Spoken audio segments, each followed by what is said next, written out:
Ladies and gentlemen, boys and girls, welcome to the 2020 TGAP Virtual Career Day. Hi, TGAP, Miss Oswald here. First, I want to say that I love you and miss you all so much, and I hope that you are doing well. Due to schools being closed for in-person instruction, I am here to present to you our 2020 TGAP Virtual Career Day. With the help of several community members, local and afar, we have put together a series of videos to teach us about various careers. Please feel free to have your siblings, parents, pets, or any family members join you in viewing this video. Enjoy the presentation and I will see you soon.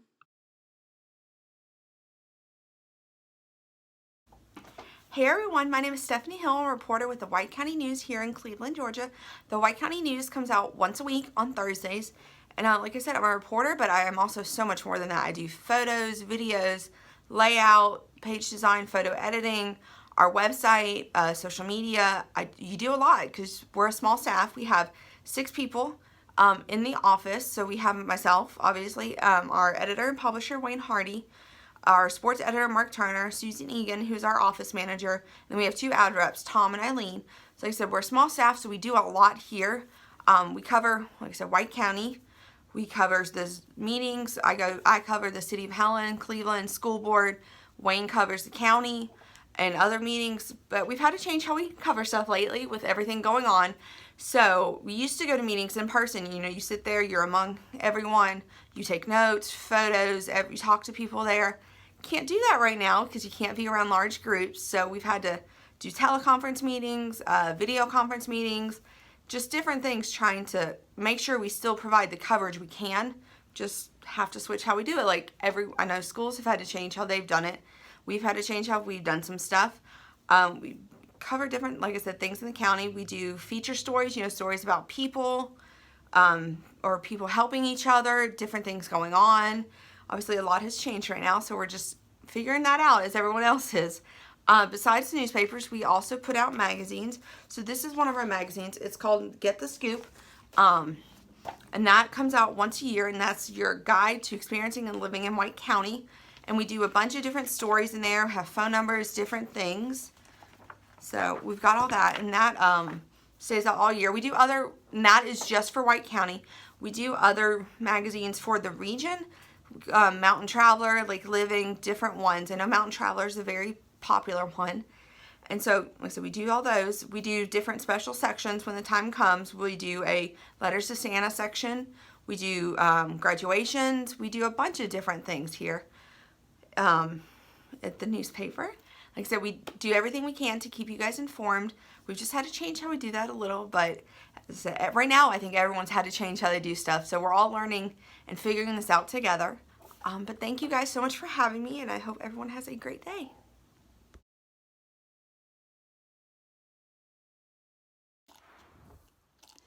Hi there, my name is Dr. Laura Scarborough, and I am a veterinarian at Mount Una Animal Hospital. I'm not gonna lie, veterinarian is a pretty cool job, and we get to do and see lots of really fun things. There are a lot of different kinds of veterinarians. There are large animal veterinarians. They mainly see and treat things like horses and cows. Then you've got even exotic animal veterinarians, and they see things like bunnies and lizards and turtles.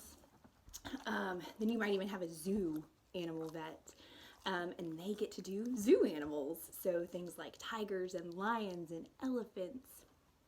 Then you've got me. I am a small animal vet, so I see dogs and cats. The really cool thing about all vets is that we get to obviously see animals and play and touch with them every day. And that is probably the most fun part of everything. But things that I get to do, I get to help out your pets. So a lot of you probably have dogs and cats at home. So I get to help them out. So things I might do in a day, I might get to see sick dogs and cats. So a lot of times I will see a sick dog or cat if they've got an ear infection or a skin infection, or for really big emergencies, like maybe they have a broken bone.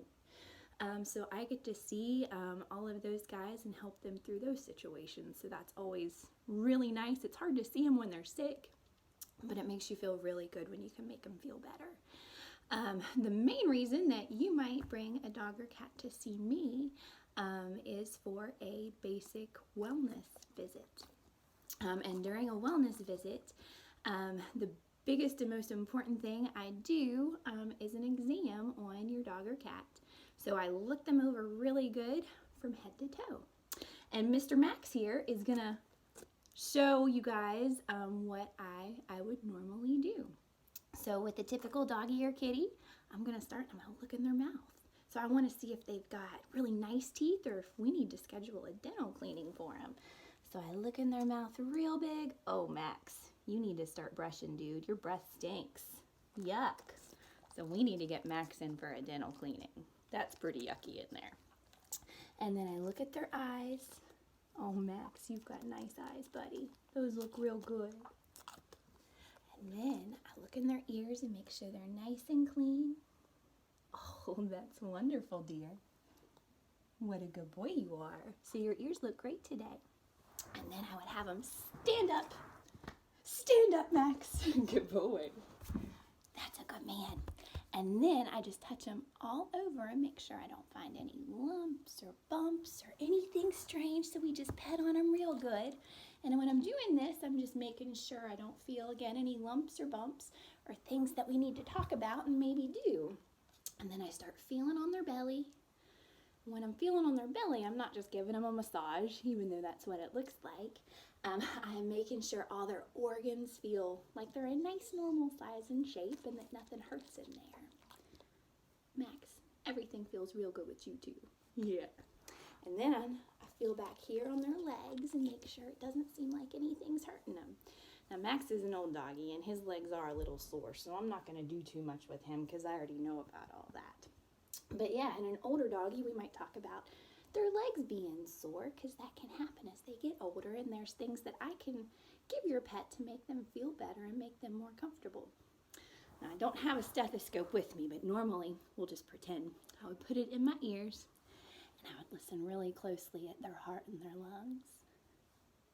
Listen all over and make sure that heart is beating nice and normal and sounds good. Max, you check out good today except for that bad breath. We got to get you scheduled for a dental cleaning. So that's what a normal exam looks like, and it's so important to do that because the dogs and cats can't talk to us, so this helps me know if there's something wrong or something we need to start treating before it becomes a really big problem. And this is the main way that we can help keep these guys healthy. So after you would bring them to me for a big exam like that, then we would go over what vaccines we should be giving to these guys. And it kind of all depends on what their lifestyle is. But everybody needs rabies. Everybody needs a rabies vaccine. But aside from that, it really just kind of depends on how old they are and what they normally do in the typical day. And we would go over all of that and just give them what seems to be the most appropriate for them. The last couple things we do with everyone when I see them for a wellness visit, we usually get a little drop of blood from their leg. And that lets me look and make sure they don't have things like heartworm disease. Heartworms are just nasty worms that live in their heart. So there are things that we can give to make sure that never happens because that can be a pretty bad situation if it does. The last thing, most awful thing, we get a little poop sample from them. Most dogs don't mind it too well, but as you can imagine, a lot don't like it. But we get a little poop sample and we look at that under the microscope and we make sure that they don't have any worm eggs in their poop. Dogs and cats, because some of them are gross and they actually eat poop, they can get worms that live in their intestines, which can be very bad. So we want to check and make sure that's not going on. And if it is, then we give them a little medication that helps get those worms out of there. So that's usually what we would do during a typical wellness visit. And again, that's the most important thing we can be doing for our doggies and kitties because that's going to make them live longer and stay with us as long as possible. So I think being a vet is just the best thing ever because I get to love on dogs and kitties every day, but I get to help keep them healthy.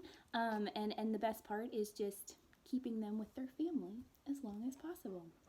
So I hope you guys are enjoying all the time you're getting at home, and I hope you're paying special attention to your doggies and kitties, because I'm sure they love having you home so much right now. So I hope you guys have a wonderful day. Bye-bye.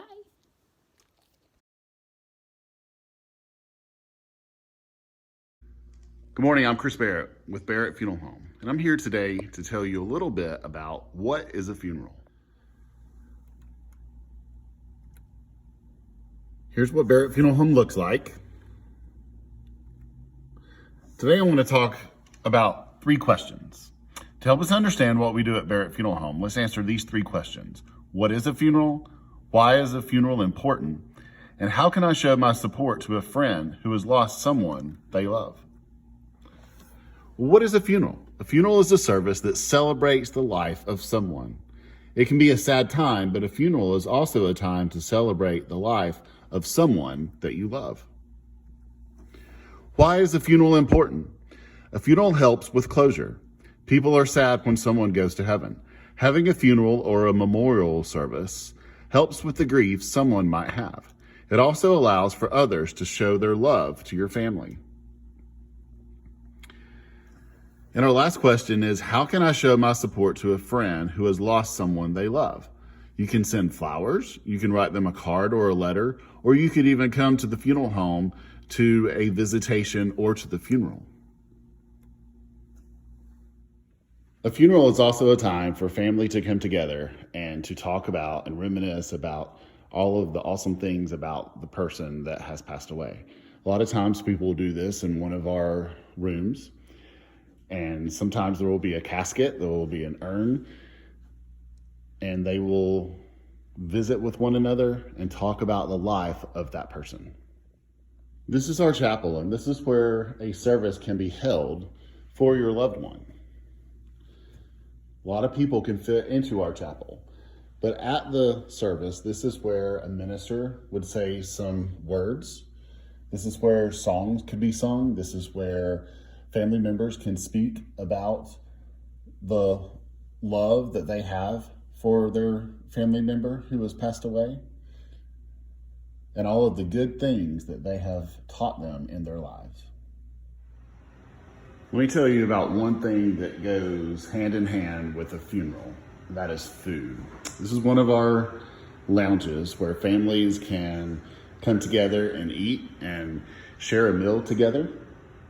So food is a very, very important part of a funeral. Another place that family members can come and gather and to talk to each other is our front porch. A lot of times people will sit in the rocking chairs and the chairs and talk about their family member and talk about their life, the things that they will always remember from their life, and the things that they will always cherish from that person's life. So yes, a funeral can be a sad time, especially after you lose someone that you love, like a grandparent or a great-grandparent. But at the same time, you can always have their memories with them. That's kind of what a funeral does, is that it shows your memories that you have of your loved one. I hope everyone has learned a little bit about what a funeral is, why it is important to have a funeral, and the things that you can do to show your support and love to a friend who has lost someone. I hope that you have a great day, White County.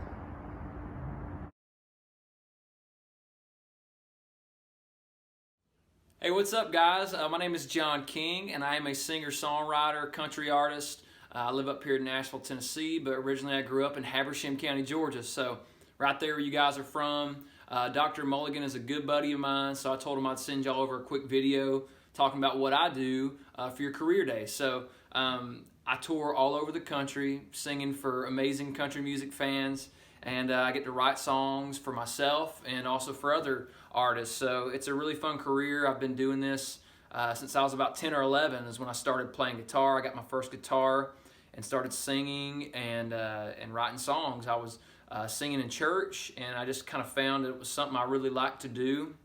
And my parents were big music lovers, so they really motivated me to chase my dream. And when I was in school, a couple of my favorite subjects were writing and reading. So I focused on those and had some great teachers that kind of pointed me in the right direction to becoming a better songwriter.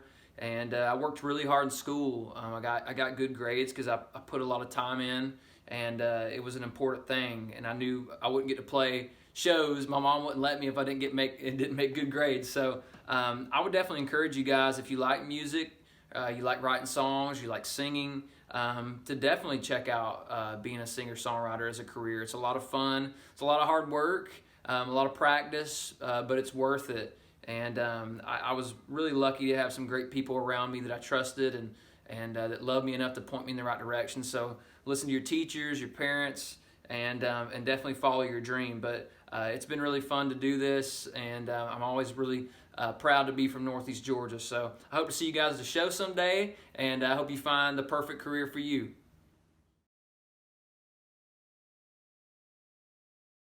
Hello, I'm Don Harris, and I work for United Community Bank. I'm Senior Vice President, and my main job is lending. I've been in banking for almost 34 years, and I've seen a lot of changes in banking through the years as technology has changed to where you can almost do anything online or through your phone. So I've seen a lot of changes in these last 34 years. My main job is lending money. I help people buy houses, buy cars, buy trailers, buy boats, just about anything you can think of. I can help them purchase that. I also help companies in order to start their businesses or grow their businesses or expand their businesses. So I can help them in many different ways as well. Now, in order for you to borrow money, all right, you must have good credit. What that means is that you must pay back anything that you borrow. And so if you ever borrowed money from your parents and to buy something and say, I'll pay you back, well, having credit means that you pay them back. Okay, if you don't pay them back, then in our world, then you don't have good credit. You must also have good character. What that means is if you promise somebody you're going to do something, then you must try your best to do it. And if all possible, you need to keep whatever promises that you make. And that shows the good character that you have. Now, a lot of people look at banking as mainly just making deposits and withdrawing funds. And they don't realize that how the bank really makes its money is the interest that it charges on the loans that we make. And that's how really the bank makes the majority of its money, is through the interest and through loans. And that's where I come in and make the bank a lot of money. There again, if you think of over $40 million that I have in my portfolio with about 550 clients, and I can make loans for anywhere from $1,000 on up to my largest loan, which has been $7.2 million that I've made. So if you're ever interested in finding more out about banking, then I'll be more than happy to sit down and talk to you here at United Community Bank. Thank you.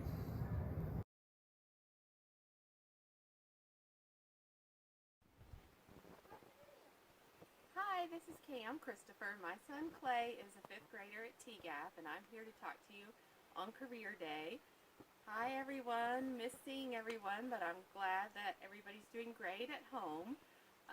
I am a pediatric physical therapist, which means that I work with children with special needs or children with balance or coordination problems.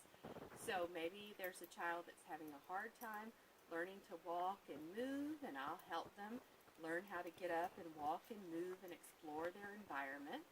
Or if a child is unable to walk by themselves, I'll help them figure out what type of equipment they might need to help them walk better and move and explore the school, maybe playground equipment, things like that. So I have a lot of fun in my job. I get to play with children all day long, from babies up to teenagers. We exercise together. I work on all kinds of motor skills.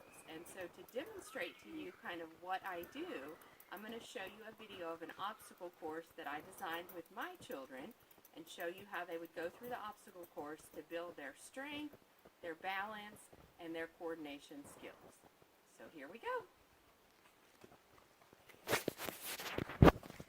Here's Clay demonstrating the obstacle course.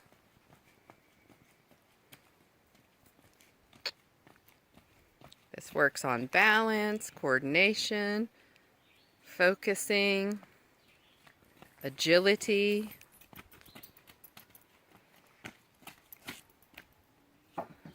and body control and awareness. Good job, Clay. All right, here goes Laurel.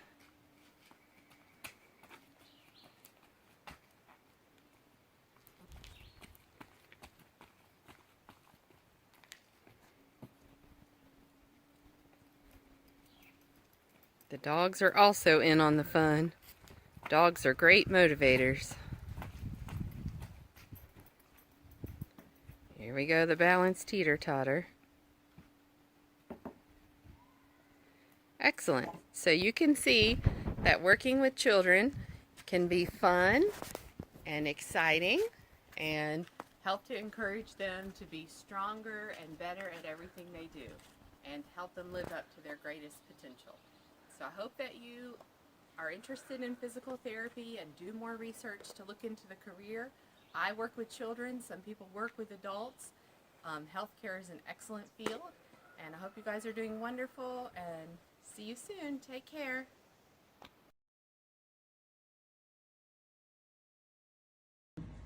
Hey TGAP!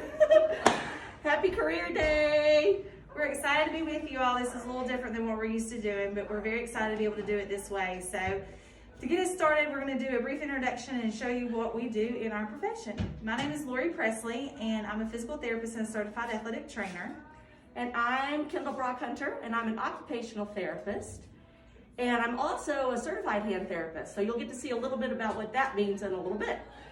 So I have a patient who wants to show you what physical therapy is all about this morning. So we're going to come over this way. He's in action right now. This is my patient who is recovering from a total shoulder replacement surgery. So this morning we're working on some strengthening. We get to use a lot of our different equipment here in the clinic to help make our patients strong again and be able to get back to doing life as they know it. Is there anything you want to add about your experience with physical therapy? I'm doing a lot better.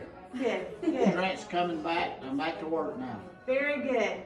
He's one of our tough guys, and just wanted to take the opportunity to show what it looks like in the clinic as we're working with our patients to help them reach their goals. Kendall has a few people over here that we're going to show you next. All right, we're coming this way. Here's one of my sweet patients, and she's in a hot pack right now because this is called moist heat, and it helps to warm up the hands or the shoulders, wherever we might put it. And much to tell a little bit about what happened here. My sweet patient here was going out to take the trash out, and she tripped and fell in the driveway, breaking her wrist, and she had to have surgery on the wrist, and she broke her hand, and she broke her nose, and she broke and cut her forehead.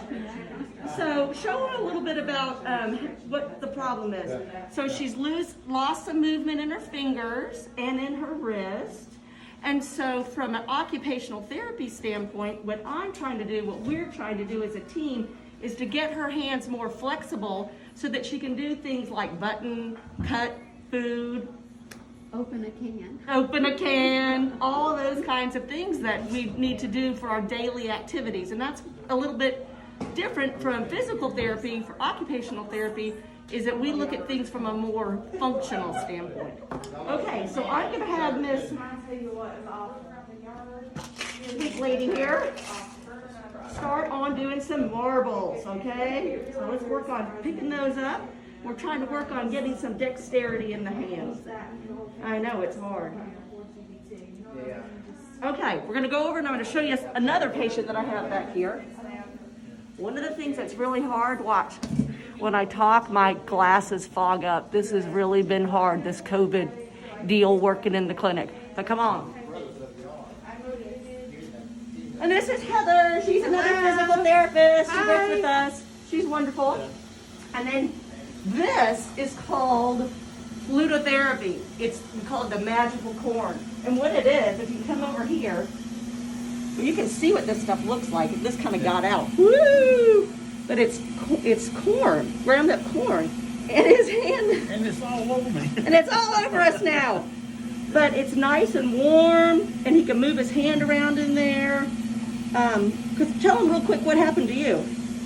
Well, I broke my ring finger on my right hand. trying to drill a hole in the wall, and the drill kicked back on and busted up pretty good. It took 4 screws to put it back together. But it's coming, slowly but surely. It's finally beginning to where I can actually use it. Yep. Which is kind of hard to do sometimes. That is true. And if you can think about 4 screws and a teeny tiny finger, Yeah, that's a lot in there. it is, but it's coming. It's getting better every day. Every this day. thing here is wonderful because when you come out of here, it feels good. Nice and warm. Yeah. All right, well, let's go find Miss Lori. Here we are. Come on this way. We're back at you, Miss Lori. All right, so here we are back with my gentleman here. I'm going to show you a little bit what we do with hands-on treatment, okay? So this gentleman had problems with his shoulder. He wasn't able to, he was no longer able to raise his arm, had a lot of weakness. So we've been working on restoring range of motion, so movement in all directions so that he can fix his hair, wash his back. And so now we're working on some strengthening because he's very active in his orchard at home and also in his garden. So we've been working on that. So I'm just going to show you a little bit about how I help him with a hands-on treatment. I'm going to get his legs propped up here for him so he can be as comfortable as possible. So ultimately his shoulder just got worn out. And so the surgeon had to go in and put in a whole new shoulder joint. So because of that, he's had a lot of limitations with range of motion, with his movement as well as strength. And he's made a great recovery. He's worked really, really hard. We've been at this for a while, haven't we? Yes, several months. As you can see, I just hold his arm and gently move it for him, taking it through the full range of motion. And that way he can reach overhead. And out to the side. It's important to reach out to the side, that's for sure. So one of the things, in order to be a physical therapist or an occupational therapist, you've got to make good grades, really good grades in school. And most therapists that are in this field typically lean towards the sciences, meaning they like biology, they like anatomy and physiology, and usually those are the classes that we do the best in. But that's not to say that you can't do well in math or social studies, because you have to have good grades all the way around to get into the schools for physical therapy and occupational therapy. And now it takes a long time, doesn't it, Ms. Lori? It does. Our profession has changed a good bit to a doctorate level program. And so it is a good bit of time in school, but as y'all know, it goes by very fast. So it is well worth it. A fun journey. It is indeed. So physical therapists and occupational therapists both work in outpatient settings. That's what this is here. We also work in school settings. We work in people's homes, also in the hospital, nursing homes, at the workplace. Sometimes you'll see therapists working with the employees at a industrial plant. Can you think of any other places? Did you mention the schools? Schools, kids, just so children in general. Yes, yes. A lot of times you'll see them working with different, not just in the school itself during the day, but also with athletic events. Sometimes you'll see that happening as well, on the sidelines or on the courts, fields, different approach to what we do. And one other little difference in the outpatient side for occupational therapy and some of the other areas is that occupational therapists also work with children in the school system with their writing skills or their ability to focus or to categorize things in their head so that they can focus on the tasks that they need to do at school. So we do a little bit of that too. Also, which we don't see here, we work with patients who've had strokes or have had brain damage, where we, physical and occupational therapists, help them to be able to get back doing the activities that they want to do or need to do, or we do what's called making adaptations. Sometimes people get hurt and they can't go back to their normal way of doing things, but we help them to be able to function the best they can in the environment that they're in. Anything else you want to add to this today, Ms. Lori? We just appreciate the opportunity to reach out to you guys. I know that we look a little bit different with our mask on, and we hope that y'all are enjoying your time at home. I know that your teachers are doing a great job, as well as administrators helping you guys learn at home, and we're just thankful to be a part of this. And just continue being warrior strong, have a positive attitude, enjoy your time with family, and we look forward to seeing y'all in person again real soon. Okay, bye-bye. Thank you. Bye. Wow, I don't know about you, but I really enjoyed learning about the different careers in this video. I hope you all enjoyed the presentations as well. I also want to take this time to thank our volunteers and participants. Thank you so much for making our first ever Virtual Career Day extra special for our students. TGAP students, if you enjoyed this video, please feel free to watch it as many times as you'd like. Also, if you are interested in learning more about careers, there will be a website shared at the end of this video. At the website, you will be able to click Career Town and play different career exploration games. Students, I also encourage you to have a conversation with a family member about what you learned from our Virtual Career Day, and also share with a family member what you would like to be when you grow up. Again, I hope you enjoyed this video. I miss you all so much and can't wait to see you soon. Have a great rest of your day.